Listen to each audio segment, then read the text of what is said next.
Πάμε εμείς σε ένα επόμενο θέμα πολύ ενδιαφέρον. Έχει να κάνει με τα ανίσπρακτα ενίκια. Ξέρουμε ότι απασχολεί πάρα πολύ κόσμο και από τη μία πλευρά και από την άλλη. Καλημέρα στον κύριο Χαϊδούτη, ο οποίος είναι αντιπρόεδρος της Πομιδά. Θα δούμε και κάποιες κάρτες, κύριε Χαϊδούτη. Θα έχουμε μαζί μας και τον Άγγελο Σκιαδάση. Καλημέρα σας, κύριε Βαχλημίτζο. Πρόεδρο του Πανελλήνιου Συλλόγου Προστασίας Ενοικιαστών. Καλημέρα. Νομίζω θα ξεκινήσουμε από μία παραδοχή, καλημέρα και σε εσάς, η οποία είναι ότι αυξάνονται οι ενοικιαστές που δεν καταβάλουν το ενίκιο στους ιδιοκτήτες.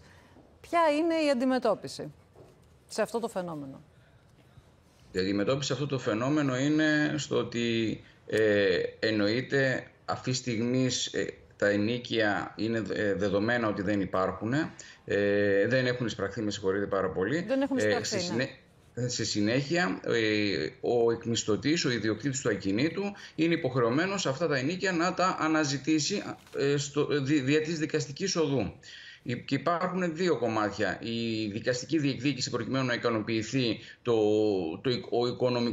οικονομικό σκέλος και αφετέρου η φορολογική μεταχείριση του ιδιοκτήτη του ακινήτου για τα μισθώματα τα οποία δεν έχει εισπράξει. Γιατί μπορεί να φορολογηθεί για ενοίκια τα οποία δεν έχει εισπράξει. Οπότε πώς αντιμετωπίζετε αυτό? Και αυτό λοιπόν αντιμετωπίζεται ήδη επί σειρά ετών.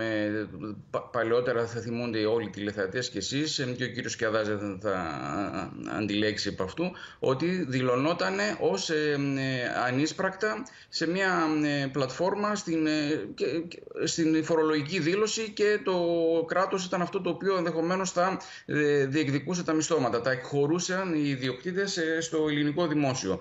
Ήρθε η Τρόικα, το κατήργησε αυτό εδώ το φαινόμενο, να το πω έτσι, την μέθοδο που επικρατούσε τότε, και με πρόταση της Πομιδά προτάθηκε και έχει υιοθετηθεί.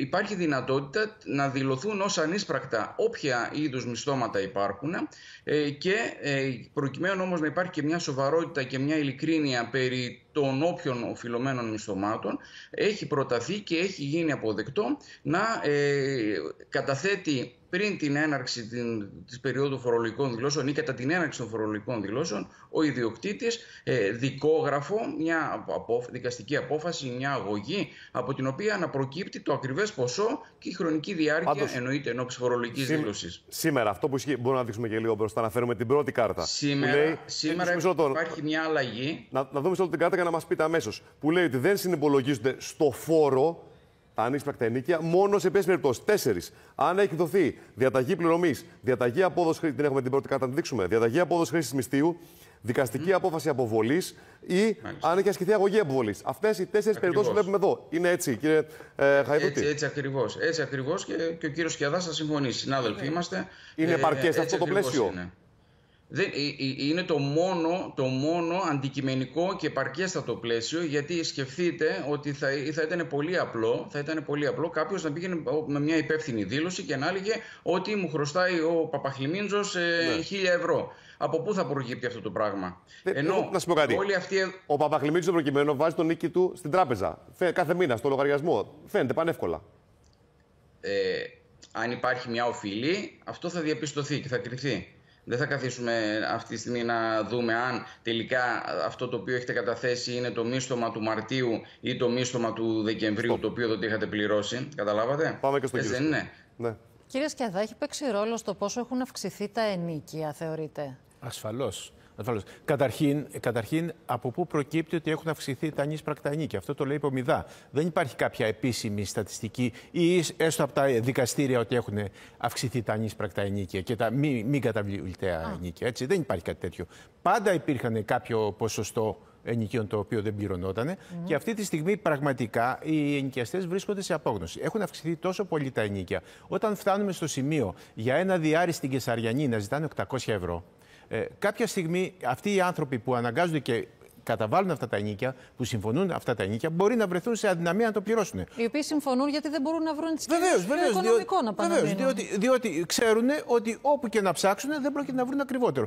Αναγκάζονται λοιπόν να δεχτούν αυτά τα υπερβολικά ενίκια, αναγκάζονται να περιορίσουν άλλα έξοδα, δηλαδή ακόμη και τη διασκέδασή τους, το φαγητό τους, το ντύσιμό τους, περιορίζουν τα πάντα μόνο και μόνο για να μπορούν να ανταπεξέλθουν στο ενίκιο. Το ενίκιο είναι μια ανελαστική δαπάνη. Δυστυχώς Δυστυχώς δεν έχουμε καταλάβει. Δεν και είναι δεν μόνο αυτή η περίπτωση. Εντάξει, είναι αρκετές τέτοιες περιπτώσεις. Τυχαία να ξέρω κι εγώ αρκετές προσωπικά, δηλαδή πέρα από τα στατιστικά. Αλλά είναι κι άλλοι που είναι. Φεσώνουν, πώς το πούμε. Ακούστε. Εγώ θα συμφωνήσω, υπάρχει ένα πολύ μικρό ποσοστό. Μην το κάνουμε όμως αυτό σημαία. Δηλαδή, μην κάνουμε σημαία τους στρατηγικούς κακοπληρωτές. Θα υπάρχουν και πάντα υπήρχαν. Όμως δεν είναι εκεί το πρόβλημα. Το πρόβλημα είναι στα υπερβολικά ενίκια. Αυτοί οι οποίοι είναι στρατηγικοί κακοπληρωτές θα υπάρχουν. Δεν είναι όμως αυτό το χρησιμοποιεί η υπομιδά και δημιουργεί ένα φαύλο κύκλο. Ακούνε οι ιδιοκτήτες ότι υπάρχουν στρατηγικοί κακοπληρωτές, με αποτέλεσμα να ανεβάζουν τα ενίκια, να ζητούν υπερβολικές εγγυήσεις. Δηλαδή, πας να νοικιάσεις ένα σπίτι και σου λέει: θέλω 3 και 4 ενίκια μπροστά για να μην μου φας το ενίκιο. Και έχουμε φτάσει σε αυτό το σημείο.